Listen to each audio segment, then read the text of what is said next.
Hello বন্ধুরা, আমি পাপাই। আশা করি তোমরা সবাই ভালো আছো। আজকের ব্লগ শুরু করলাম সকাল 7:30টার সময়।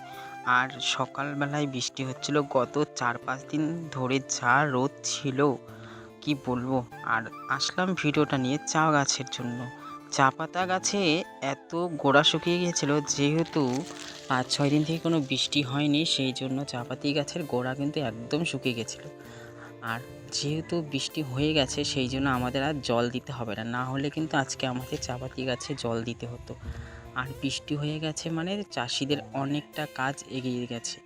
তাহলে আজকে আমরা এই চা বাগানে সার দিতে পারবো। রাসায়নিক সার, জৈব সার, সব সারই আজকে চা বাগানে দিবে সবাই। তো যাদের যাদের এই ছোট ছোট পাতা হয়েছে বাগানে, তারা কি করবে, আজকেই সারটা দিয়ে দিবে। আর যাদের পাতা বড় হয়ে গেছে, যেগুলা আজ বা কাল পাতাগুলো গাছ থেকে তুলে নিতে হবে, ওরা কিন্তু সার দিবে না।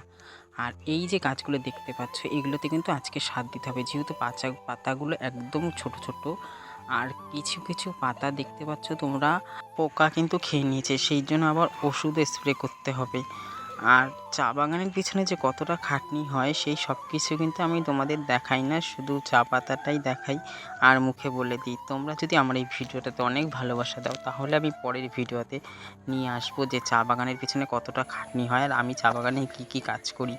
তো প্লিজ সবাই আমাকে সাপোর্ট করো, আমার চ্যানেলটাকে সাবস্ক্রাইব করো আর আমার পাশে থাকো।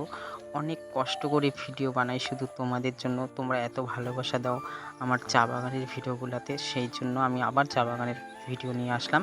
আমি পরবর্তীতে আরও চা বাগানের ভিডিও নিয়ে আসবো, আরও কিছু কথা বলবো চা বাগান নিয়ে। তো আজকের ভিডিওটা এই অবধি। Tata, bye bye.